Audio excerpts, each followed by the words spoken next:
एक बंदे ने ब्रॉथल में एंटर किया और सेक्सुअल एक्टिविटी के लिए पे करते ही उसको क्रिमिनली लायबल कर दिया गया इन द केस ऑफ शरद चरण वर्सेस स्टेट ऑफ केरला। सो अब ब्रॉथल में घुसकर पैसे देना भी आपको फंसा सकता है। और इसी पर सुप्रीम कोर्ट ने एक शॉकिंग जजमेंट दिया जिस पर कस्टमर भी बन गया एक guilty party, where court highlighted the criminal liability under immoral trafficking and prevention act 1956, जो कि एक सेंट्रल लॉ है जो लोगों को प्रोस्टिट्यूशन एंड ट्रैफिकिंग की एक्सप्लॉयटेशन से बचाता है। सो ये केस स्टार्ट हुआ जब पुलिस को इंफॉर्मेशन मिली कि एक ब्रॉथल को ऑपरेट किया जा रहा है और 18 मार्च 2021 को वहाँ पर पुलिस रेड हुई और वहाँ पर उन्होंने बहुत से लोगों को इंटीमेट सिचुएशन में पाए और पूछताछ से ये पता चला कि इसके लिए 2000 पर आवर की पेमेंट दी जाती थी। इसकी हाफ सेक्स वर्कर को मिलती थी। नाउ इसमें ब्रॉथल कीपर्स को और जो लोग प्रोस्टिट्यूशन की अर्निंग पर रह रहे थे उन लोगों को क्रिमिनली लायबल किया गया।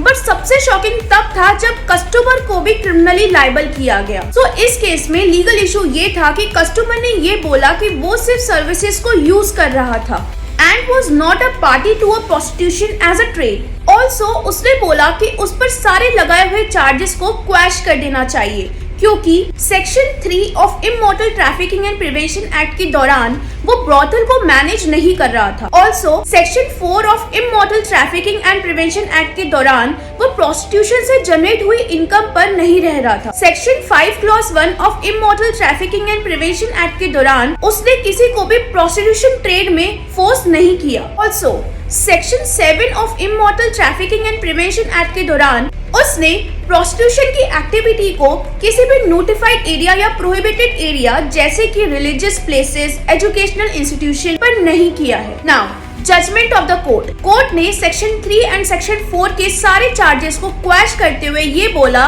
कि ना तो कस्टमर ब्रॉथल को मैनेज कर रहा था और ना ही प्रोस्टिट्यूशन के बिजनेस से कमा रहा था, इसलिए कस्टमर पे से सेक्शन 3 एंड सेक्शन 4 के सारे चार्जेस को क्वैश कर दिया गया because he was a customer. But court ने ये बोला कि section 5 clause 1 sub clause D के चार्जेस कस्टमर पर लगाए जाएंगे because payment for the prostitution के ट्रेड को बढ़ावा दे रहा है, यानी कि इंड्यूस कर रहा है। ऑल्सो ये भी बोला that section 7 needs to be prove कि ये ऑफेंस प्रोहिबिटेड या नोटिफाइड एरियाज में हुआ है कि नहीं हुआ है। नाउ इस केस में कोर्ट ने अपनी रीजनिंग देते हुए एम्फेसाइज किया कि कस्टमर होने का मतलब ये बिल्कुल भी नहीं है कि ऑफेंस हो रहा है और आप बाई स्टैंडर की तरह सिर्फ देख रहे हो और तो और आप सेक्सुअल एक्टिविटी के लिए पे भी कर रहे हो। इसीलिए कस्टमर को सेक्शन 5(1)(d) के अंडर इंड्यूसमेंट के लिए चार्ज किया जाएगा। ऑल्सो कोर्ट ने ये बोला कि सेक्स वर्कर्स कोई प्रोडक्ट या कमोडिटी नहीं है जिनको खरीदा जा सके एंड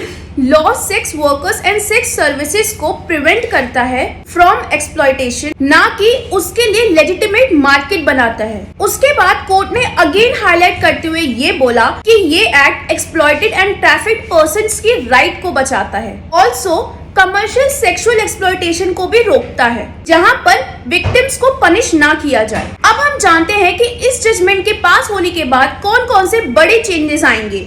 फर्स्ट, लीगल प्रेसिडेंट। इस जजमेंट से एक बहुत बड़ा चेंज आया कि ब्रॉथल्स के कस्टमर्स को कैसे ट्रीट किया जाएगा और जो लोग ये सोचते हैं कि हम सिर्फ सर्विस यूजर्स या कस्टमर्स हैं वो भी क्रिमिनल लायबिलिटी फेस कर सकते हैं इफ इंड्यूसमेंट के एलिमेंट्स पाए गए तो।